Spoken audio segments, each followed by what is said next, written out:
ಇತ್ತೀಚೆಗೆ ಅಂಗಡಿ ಮಾಲೀಕರಿರ್ಬೋದು, ಕಾಂಡಿಮೆಂಟ್ಸ್ ಅವ್ರಿಗಿರ್ಬೋದು ಸಾಕಷ್ಟು ಬಾರಿ ನೋಟಿಸ್ಗಳು ಬರ್ತಾ ಇದೆ. UPI ಟ್ಯಾಕ್ಸ್ ಇಷ್ಟು ಲಕ್ಷ ಕಟ್ಟಬೇಕಂತ ಏನೋ ಒಂದು ನೋಟಿಸ್ಗಳು ಬರ್ತಿರುವಂತಹದ್ರಿಂದ UPI ಇಂದ ಜನ ಹೆದರುವಂತಹ ಪರಿಸ್ಥಿತಿ ಈಗ ನಿರ್ಮಾಣ ಆಗಿದೆ. ಈಗ ಇದ್ರ ಜೊತೆಗೆ ಸಾಮಾನ್ಯವಾಗಿ ಎಲ್ಲಾ ಗ್ರಾಹಕರಿಗೂ ಕೂಡ ಒಂದು ದೊಡ್ಡ ಶಾಕೆ ಕೊಟ್ಟಿರುವಂತಹದ್ದು UPI ಅಂತಾನೆ ಹೇಳ್ಬೋದು. NPCI ಈಗ ಒಂದು ಹೊಸ ರೂಲ್ಸ್ ಅನ್ನ ಆಗಸ್ಟ್ 1ರಿಂದ ಜಾರಿ ಮಾಡ್ತಾ ಇದೆ. ಈ ಹೊಸ ರೂಲ್ಸ್ ಇಂದ ಹಾಗಾದ್ರೆ ಗ್ರಾಹಕರಿಗೆ ಯಾವ ರೀತಿ ಎಫೆಕ್ಟ್ ಆಗುತ್ತೆ? ನೀವೇನಾದ್ರೂ UPI ನ ತುಂಬಾ ಬಾರಿ ಯೂಸ್ ಮಾಡ್ತಾ ಇದ್ದೀರಾ, ಸಾಕಷ್ಟು ಬಾರಿ ಟ್ರಾನ್ಸಾಕ್ಷನ್ಸ್ ಮಾಡ್ತಿದ್ದೀರಾ, ಅದರಲ್ಲಿ ನಿಮ್ಗೆ ಏನು ಫ್ಯೂಚರ್ ಅಲ್ಲಿ ಟ್ಯಾಕ್ಸ್ ಬರಬಹುದು ಅನ್ನುವಂತಹ ಒಂದು ಮಾತುಗಳೀಗ ಕೇಳಿ ಬರ್ತಿದೆ. ಆದ್ರೆ ಮ್ಯಾಟರ್ ಈಗ ಅದಲ್ಲ.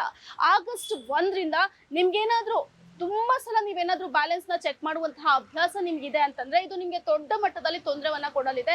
ಯಾಕಂದ್ರೆ ಹೊಸ ರೂಲ್ಸ್ ಪ್ರಕಾರ 50 ಬಾರಿಗೆ ಈ ಒಂದು ಏನು ಬ್ಯಾಲೆನ್ಸ್ ನ ಚೆಕ್ ಮಾಡೋ ಒಂದು ಲಿಮಿಟ್ ಅನ್ನ ಸೆಟ್ ಮಾಡಲಾಗಿದೆ.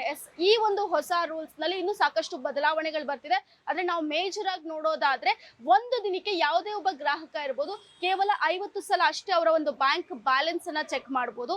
ಇನ್ನೂ ಒಂದು ಮೇಜರ್ ನಿರ್ಧಾರ ಇಲ್ಲಾಗಿದೆ. ಅಂದ್ರೆ ನೀವೇನಾದ್ರೂ ಬ್ಯಾಂಕ್ ನ ಇತರೆ ಸೇವೆಗಳನ್ನ ಅಥವಾ ಇತರೆ ಡೀಟೇಲ್ಸ್ ಅನ್ನ ಚೆಕ್ ಮಾಡಬೇಕು ಅಂದ್ರೆ ಅದಕ್ಕೆ ಕೇವಲ 25 ಸಲ ಮಾತ್ರ ಅವಕಾಶ ನೀಡಲಾಗಿದೆ. ಜೊತೆಗೆ ನೀವೇನಾದ್ರೂ ನೆಟ್ಫ್ಲಿಕ್ಸ್, ಮ್ಯೂಚುವಲ್ ಫಂಡ್ ಈ ರೀತಿಯಾದಂತಹ ಬಿಲ್ ಪಾವತಿಗೆ ಆಟೋ ಡೆಬಿಟ್ ಆಪ್ಷನ್ಸ್ ಏನಾದ್ರೂ ಇಟ್ಟಿದ್ರೆ UPI ಅಲ್ಲಿ ಅದು ಕೂಡ ಕೇವಲ 3 ಸ್ಲಾಟ್ಗಳಲ್ಲಿ ವರ್ಕ್ ಆಗುತ್ತೆ. ಯಾಕೆ ಅಂತಂದ್ರೆ ಸರ್ವರ್ಗಳು ಕ್ಲಾಶ್ ಆಗ್ತಾ ಇರೋದ್ರಿಂದ ಇತ್ತೀಚಿನ ದಿನಗಳಲ್ಲಿ ಸಾಕಷ್ಟು ಈ UPI ಬಳಕೆಯಿಂದ ಸಾಕಷ್ಟು ಬಾರಿ ಸರ್ವರ್ಗಳು ಕ್ಲಾಶ್ ಆಗಿದೆ.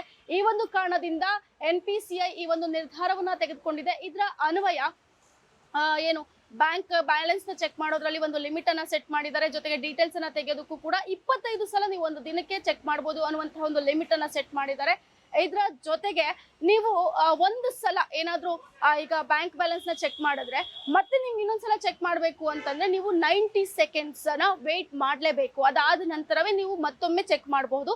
50ಕ್ಕಿಂತ ಮೀರಿದ್ರೆ ನಿಮಗೆ ಇಷ್ಟು ಅಂತ ಒಂದು ಟ್ಯಾಕ್ಸ್ ಅನ್ನ ನೀವು ಪೇ ಮಾಡಬೇಕಾಗತ್ತೆ. ಇದು ಏನು ಗೂಗಲ್ ಪೇ ಇರ್ಬೋದು, ಫೋನ್ ಪೇ ಇರ್ಬೋದು, Paytm ಇರ್ಬೋದು, ಇನ್ನು ಇತರೆ ಡಿಜಿಟಲ್ ಏನು UPI ಪ್ಲಾಟ್ಫಾರ್ಮ್ಸ್ ಇರುತ್ತೆ, ನೀವು ಅದಕ್ಕೆ ಇಲ್ಲಿ ಆ ಒಂದು ಆ್ಯಪ್ಗಳಿಗೆ ಇದು ಅನ್ವಯ ಆಗತ್ತೆ. ಸೊ ಇದರಿಂದ ಈಗ ಒಂದಷ್ಟು ರೀತಿ ಈಗ ಸಾಕಷ್ಟು ಜನಕ್ಕೆ ಸೆಕೆಂಡ್ಗೂ ಮಿನಿಟ್ಗೂ ಕೂಡ ಅವರು ಬ್ಯಾಲೆನ್ಸ್ ನ ಚೆಕ್ ಮಾಡ್ತಿರ್ತಾರೆ. ಸೊ ಅಂಥವ್ರಿಗೆ ಒಂದ್ ಕಡೆ ಇದು ಎಫೆಕ್ಟ್ ಆಗುತ್ತೆ. ನಾರ್ಮಲ್ ಆಗಿ ಇದು ಬೇರೆ ಗ್ರಾಹಕರಿಗೆ ಇದು ಯಾವ ರೀತಿ ಎಫೆಕ್ಟ್ ಆಗಲ್ಲ ಅಂತ ಕೂಡ ಮೇಲ್ನೋಟಕ್ಕೆ ನಾವು ಹೇಳ್ಬೋದಾಗುತ್ತೆ. ಜೊತೆಗೆ ಇನ್ನೊಂದು ಇಲ್ಲಿ ಮ್ಯಾಟರ್ ಆಗುತ್ತೆ, ಯಾಕೆ ಹಾಗಾದ್ರೆ ಈ ಒಂದು ನಿರ್ಧಾರವನ್ನ NPCI ತೆಗೆದುಕೊಂಡಿದೆ ಅಂತ ನೋಡೋದಾದ್ರೆ ಈಗ ಏನು ಒಂದು ಒತ್ತಡ ಅಂತ ಏನ್ ಹೇಳ್ತೀವಿ, UPI ಅಥವಾ ಆನ್ಲೈನ್ ಟ್ರಾನ್ಸಾಕ್ಷನ್ಸ್ ಮೂಲಕ ನಡಿಬೇಕಾದ್ರೆ ಒಂದು ಒತ್ತಡ ಅಂತ ಇರುತ್ತೆ. ಜೊತೆಗೆ ಒಂದಷ್ಟು ಕಡೆ ಸ್ಕ್ಯಾಮ್ಗಳು, ಹ್ಯಾಕ್ಗಳಾಗಿಡುವಂತಹ ಒಂದು ಚಾನ್ಸಸ್ ಕೂಡ ಇರುತ್ತೆ, ಸರ್ವರ್ ಕ್ಲಾಶ್ ಆಗೋ ಚಾನ್ಸಸ್ ಇರುತ್ತೆ. ಇದನ್ನೆಲ್ಲವನ್ನು ಕೂಡ ಕಂಟ್ರೋಲ್ ಅಲ್ಲಿ ಇಡೋದಕ್ಕೆ NPCI ಈ ಒಂದು ನಿರ್ಧಾರವನ್ನ ತೆಗೆದುಕೊಂಡಿದೆ. ಇದು ಆಗಸ್ಟ್ 1ರಿಂದ ಅಪ್ಲಿಕೇಬಲ್ ಆಗತ್ತೆ.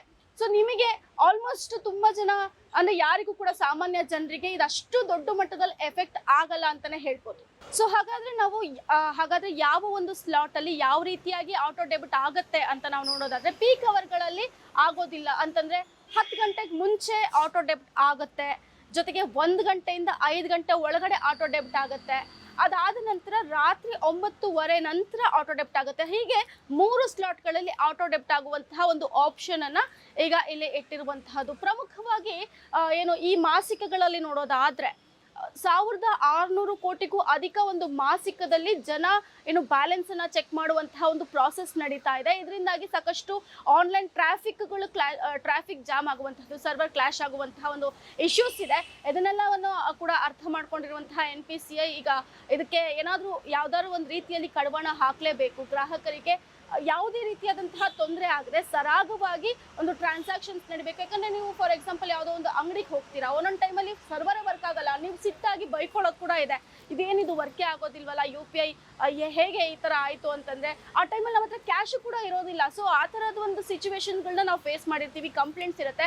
ಇದನ್ನೆಲ್ಲವನ್ನು ಕೂಡ ಮನಗಂಡಂತಹ NPCI ಈಗ ಈ ಒಂದು ರೂಲ್ಸ್ ಅನ್ನ ತಗೊಂಡ್ಬರ್ತಿರೋದು. ಇದರಿಂದ ನಮ್ಮ ಅಂದ್ರೆ ಸಾಮಾನ್ಯ ಜನರ ದೈನಂದಿನ ಜೀವನದ ಮೇಲೆ ಯಾವುದೇ ರೀತಿಯಾದಂತಹ ಎಫೆಕ್ಟ್ ಮೇಲ್ನೋಟಕ್ಕೆ ಬೀರಲ್ಲ ಅಂತಾನೆ ಹೇಳ್ಬೋದು.